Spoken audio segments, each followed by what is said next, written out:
Hi everyone, I hope you all are doing great. Guys, welcome to our YouTube channel. We'll be discussing about last 30 days strategy, क्या चीज़ें होनी चाहिए for especially for quantitative techniques for all those students who are preparing for CLAT 2026. देखिए we are almost near our actual final day 7th of December जब आपका CLAT होने वाला है. लास्ट 30 डेज के अंदर लास्ट के एक महीने में ना थोड़ा सा नर्वसनेस स्टूडेंट्स की बढ़ जाती है. ठीक है, इवन इफ उन्होंने बहुत अच्छे से प्रिपरेशन करी है, थोड़ा जिटरी फील करते हैं कि ना कुछ चीज़ें हैं, ऐसा लगता है कि कुछ छूट ना जाए. ठीक है, और इस एनवायरनमेंट में कई बार हम थोड़ा सा अपने एक्चुअल ट्रैक से ना डिविएट हो जाते हैं और ज़्यादा ओवर थिंक करने लगते हैं या कुछ बहुत डिफरेंट करने लगते हैं. तो इस वीडियो के अंदर हम लोग बात करेंगे कि लास्ट 30 डेज के अंदर हमें किन किन बातों का एक तो ध्यान रखना है, दूसरा रिवीजन प्लान क्या होना चाहिए, किस तरीके से हमें रिवीजन करना है, किन टॉपिक्स पे फोकस करना है, किन को हम एक बार के लिए बैक सीट पे डालेंगे. ठीक है, और कहां पे कितना डिफिकल्ट लेवल हम एक्सपेक्ट करके चल सकते हैं, ये सारी चीजें हम लोग वीडियो के अंदर डिस्कस करेंगे. ओके, चलिए गाइस स्टार्ट करते हैं with the first things first, that is basic do's and don'ts. ठीक है, क्या करना है क्या नहीं करना है, एक ओवरव्यू. ओके, देखिए सबसे पहले एक बेसिक चीज ध्यान रखिए कि लास्ट 30 डेज के अंदर आपको एफिशिएंसी पे ज्यादा फोकस करना है रादर देन डिफिकल्टी लेवल. बहुत सारे स्टूडेंट्स क्या करते हैं कि ना बहुत एक्सट्रीम डिफिकल्ट चीजें लास्ट के एक महीने में ट्राई करने हैं. नहीं, it is going to spoil your momentum. Okay, don't do that. बहुत एक्सट्रीम डिफिकल्ट शोर्स पे खुद को टेस्ट नहीं करना है. अपना मॉडरेट लेवल पे आपको अपना कंटिन्यू करना है, प्रैक्टिस करना है. ठीक है, एक्यूरेसी पे ज्यादा फोकस करना है, टाइम मैनेजमेंट पे ज्यादा फोकस करना है कि हम 12 to 15 मिनट्स देने वाले हैं क्यूटी के सेक्शन को, तो उतने ही टाइम ड्यूरेशन में we should be accustomed to solve 12 questions within that time frame. Okay, बहुत कुछ फैंसी करने की जरूरत नहीं है, that's the basic idea. Okay, second, daily practice और टाइम बेस्ड प्रैक्टिस. ठीक है, देखिए ऑब्वियस सी बात है QT is of 12 marks, 10% weightage है आपके क्लैट के एग्जाम का, and the majority chunk will be dominated, majority chunk of your practice and your time will be dominated by current affairs, legal reasoning, CLAT आपका CLAT express, legal express. Okay, legal judgements और ये सारी चीजें which is completely fair. Okay, because dominating sections हैं, लेकिन quant का अपना अपना इंपॉर्टेंस है. And I hope while you were preparing for CLAT 2026 अभी तक आपके दिमाग में ये चीज आप रियलाइज कर चुके हो कि क्यूटी इज एक्सट्रीमली इंपॉर्टेंट. ये हर साल एक डिसाइडिंग फैक्टर बन करके आता है ये सेक्शन. ठीक है, तो दूसरी बात एक्यूरेसी और एम्बिग्विटी नहीं होती है. You know all that stuff कि भाई क्यों ये इंपॉर्टेंट है. ओके, तो मैं उस पर बात नहीं करूंगा. मैं आपको ये सजेस्ट करना चाह रहा हूं कि आप टाइमिंग बेस्ड प्रैक्टिस ज्यादा करें और एंड डोंट डू दिस कि सर अब बस है ना मैं प्रैक्टिस छोड़ देता हूं, मैं सिर्फ मॉक आएगा मॉक कर लूंगा एंड दैट्स इट. नहीं, आपको प्रैक्टिस करनी है for a simple, for share basic momentum की हमारी आदत बनी रहे. ठीक है, देखिए competitive exam is a game of habit. Okay, आपकी आदत है इस तरीके के क्वेश्चंस को सॉल्व करने की, तो you will always feel comfortable even on the final day, that is your main exam day. Okay, तो वो आदत ब्रेक नहीं होनी चाहिए. आई होप आप लोग अभी तक भी ये चीज कर रहे थे, आप इसको कंटिन्यू करोगे, इसको आप अभी पॉज या स्टॉप नहीं करने वाले हो. डोंट फील ओवर कॉन्फिडेंट कि अब तो मेरे मार्क्स आ रहे हैं, ठीक है, तो मैं बस प्रैक्टिस करना छोड़ देता हूं. नहीं, ये नहीं करेंगे. दूसरी बात, टॉपिक टेस्ट दो, सेक्शनल टेस्ट दो, जहां पे कि टाइमिंग बेस्ड आपकी प्रैक्टिस हो रही है उन पे ज्यादा फोकस करना है. Okay, third, past year papers और मॉक्स एकदम टिप्स पे आपके होने चाहिए. एंड बाय टिप्स पे होने चाहिए आई डू नॉट मीन कि ABCD आपको ऑप्शन याद कर रहे हैं. नहीं, टिप्स पे होने चाहिए से मेरा मतलब है कि हम इन सारे एग्जाम्स को देखिए, जब एक मॉक बनता है या पास्ट ईयर पेपर की हम बात करते हैं, हम बहुत वैरायटी के टॉपिक्स पे खुद को टेस्ट कर चुके होते हैं. ओके, आप मेक श्योर करेंगे कि ये सारी चीजें आप कम से कम 2 बार सॉल्व कर चुके हैं. पहली बार हो सकता है आपको कुछ चीजें इमीडिएटली स्ट्राइक नहीं करी होंगी, कुछ सेट्स में आप फंसे होंगे, कुछ कंसेप्ट्स आपके लूज रहे होंगे जब आपने प्रिपरेशन स्टार्ट करी थी.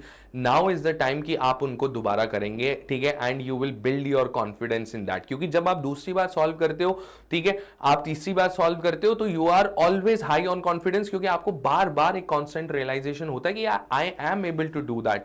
एंड क्वांटिटेटिव टेक्निक्स में confidence is of utmost importance. ठीक है, बहुत जरूरी है. तो ये 2-3 चीजें हैं जो कि लास्ट 30 डेज के अंदर आपको स्पेसिफिकली ध्यान रखनी है. Okay, now talking about the topic game, देखिए जो हमारे क्यूटी के जितने भी टॉपिक्स हैं मैंने उनको दो कैटेगरीज में यहाँ पे डिवाइड करा है, ठीक है। The first category is primary and the second category is the advance level. Okay, what do I actually mean by primary and advance? Advance again, the agenda is not to categorize them based on difficulty level. The agenda is to categorize them या priority basis पे मैंने इनको categorise करा कि primary से मेरा मतलब है कि यार ये तो मतलब बेसिक आपका 100% श्योर शॉट आपको करना ही करना है और इसके अंदर तो you should be an expert. Okay, और फिर थोड़े से एडवांस लेवल के टॉपिक हैं जिनमें कि बहुत एक्सट्रीम डिफिकल्टी लेवल पे हम जाकर के लास्ट 30 डेज में खुद को चैलेंज नहीं करेंगे, ठीक है। तो कौन से टॉपिक्स हैं जो कि प्राइमरीली हमें कंप्लीट करने हैं?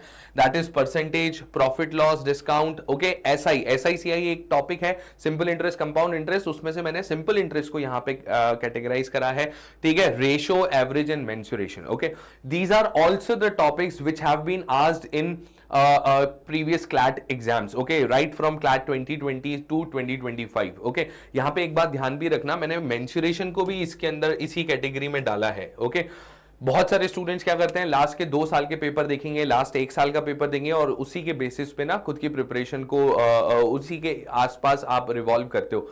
Don't do that. पूरा सैंपल स्पेस लेकर के चलिए 2025 से लेकर के अभी तक का, एज वेल एज आपको सैंपल पेपर्स जो आपके आए हैं, क्लैट कंसोर्टियम ने रिलीज करे हैं पास्ट टाइम में, उनको भी कंसीडर करना है। तो ये कुछ टॉपिक्स हैं जो कि बहुत ही ज्यादा इंपॉर्टेंट है। ऑल्सो वो सारे स्टूडेंट्स जिन्होंने की शायद अभी तक उतनी मेहनत नहीं करी थी, जो अब इस थॉट प्रोसेस से आ रहे हैं कि लास्ट 30 डेज में हम क्वांट के अंदर एटलीस्ट इतना मेक श्योर कर सकें कि बेसिक लेवल तो हमारा हो ही जाए, ठीक है। इफ नॉट 100% स्कोर अगर हम टारगेट नहीं कर रहे हैं, कम से कम हम 5-6 मार्क्स तक तो लेवल, उस लेवल तक तो हम पहुंच ही जाए। उन लोग के लिए भी मैं स्पेशली हाईलाइट कर देता हूं, इन टॉपिक्स पे आप फोकस कीजिए।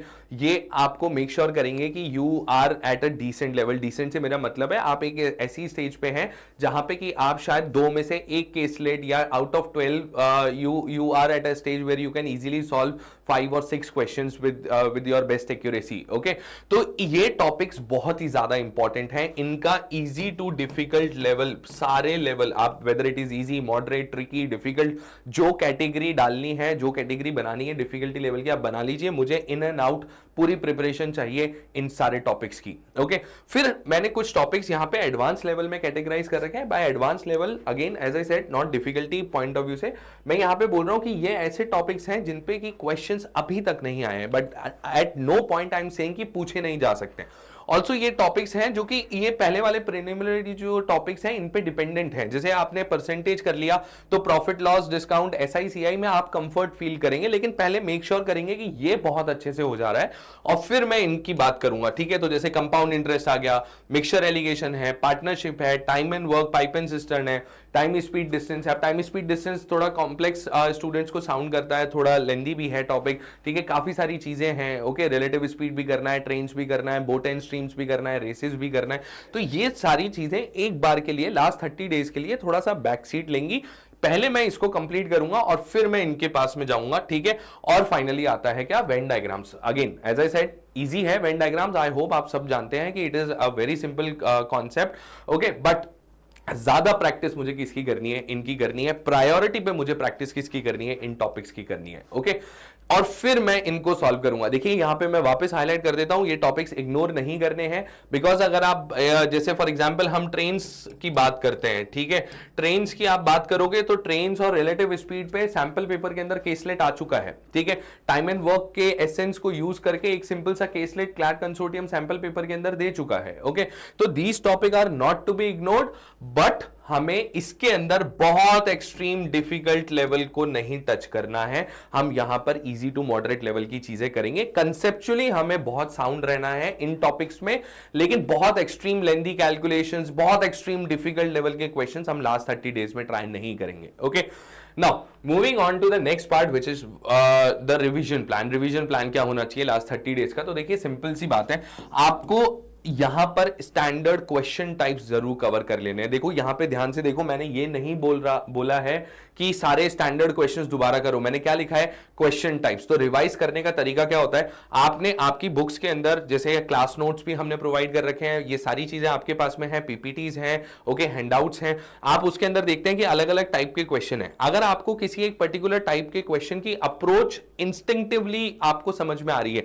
कि ये टाइप है, अच्छा हाँ मुझे मालूम है कि मैं इसको किस तरीके से करना है solve, okay, move on to the next one. अगर कहीं पे वो इंस्टिंक्ट नहीं आ रहा है कि ये क्वेश्चन पढ़ के एकदम स्ट्राइक नहीं कर रहा कि यार करना क्या है इस क्वेश्चन में, तो उस पे फोकस कीजिए। वहां पे थोड़ा सा कंसेप्ट गैप हम एक्सपेक्ट कर रहे हैं, ठीक है, तो उस चीज को हम इंप्रूव करेंगे, okay.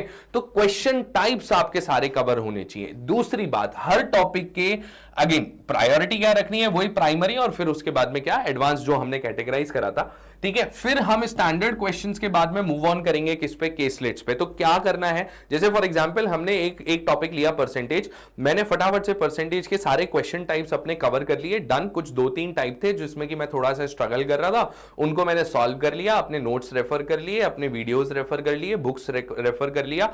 Now I am thoroughly done with this topic, और अब मैं परसेंटेज के केसलेट्स की प्रैक्टिस पे आ गया हूं, ओके।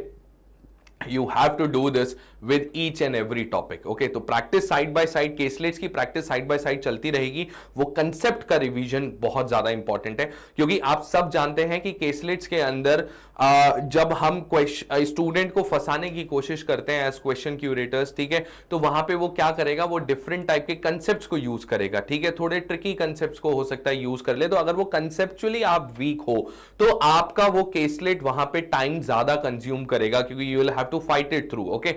तो इस चीज के लिए वो कंसेप्ट का रिवीजन बहुत ज्यादा इंपॉर्टेंट है, और कंसेप्ट रिवाइज करने का थ्योरी पढ़ने से नहीं होगा, ठीक है। मैथ्स के अंदर थ्योरेटिकल नहीं है, मैथ्स के अंदर सिंपल तरीका है, क्वेश्चन टाइप आपको क्लिक करना चाहिए कि इस टाइप के क्वेश्चन में ये मेरी अप्रोच होती है, okay.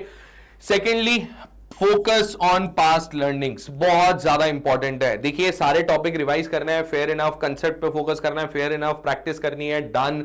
Sir sectional test, topic test के लिए आपने बोला डन। एक चीज जो लास्ट में मैं आपको सजेस्ट करूंगा, दैट इज पास्ट लर्निंग से सीखिए। मेक श्योर कि जो पुराने मॉक्स थे, पुराने आपने फर्स्ट टाइम में जब बुक सॉल्व करी थी, आपने फर्स्ट टाइम में जब हैंडआउट सॉल्व करा था केसलेट्स का, उस टाइम पे जिन क्वेश्चंस में, जिन केसलेट्स में, जिन कॉन्सेप्ट्स में आपने स्ट्रगल करा था, मेक श्योर कि वो अब आपको इंस्टिंक्टिवली क्लिक कर रहे हैं। यानी कि अगर मान लीजिए मेरा कोई 5th नंबर का मॉक था, when I started preparing, I attempted okay mock number 5, वहां पे से सपोज एक केसलेट था जो कि मुझसे उस टाइम पे सॉल्व नहीं हुआ था। आई होप आपके पास में आपके पुराने मॉक्स हैं, आपको ये देख करके समझ में आ जाएगा। इतना रिकलेक्शन हर स्टूडेंट का होता है कि यार उस टाइम पे ये टॉपिक तैयार नहीं था, या ये इस तरीके के क्वेश्चंस मैंने देखे हुए नहीं थे, तो मैं उस टाइम मॉक में नहीं सॉल्व करके आया था। आपको पता होगा आपका क्या स्कोर रहा था मॉक्स के अंदर, all of that. Mock diary आप रेगुलर मेंटेन करते हैं, तो वो एक रिकॉर्ड आपके पास में अब तक बन चुका होगा, ठीक है, कि आप किस किस मॉक में कहां स्ट्रगल आपने करा था, ठीक है। उन स्ट्रगल्स को, वो ऐसे सेट्स जो कि उस टाइम सॉल्व नहीं हुए थे, मेक श्योर कि अब आप उनको बहुत इजीली सॉल्व कर ले रहे हो, ओके। दैट मींस नाउ आपसे वो बहुत कंफर्टेबली सॉल्व हो जाने चाहिए, ठीक है। तो उन पे ज्यादा फोकस करना है। जो सेट आपने पहले कर लिया था, आपको देख करके इमीडिएटली स्ट्राइक कर रहा है कि यार this is a cake walk, उसको दोबारा करने की जरूरत नहीं है। जहां मैंने स्ट्रगल करा था, पहले स्ट्रगल करा था, मेक श्योर कि अब आप वहां पे स्ट्रगल नहीं कर रहे हो, okay. So guys, these are few tips and tricks for last 30 days. I hope आप इन सबको फॉलो करोगे, and this will definitely improve your chances of scoring high marks, okay, good marks with utmost accuracy in your actual exam. All the best, people. Thank you.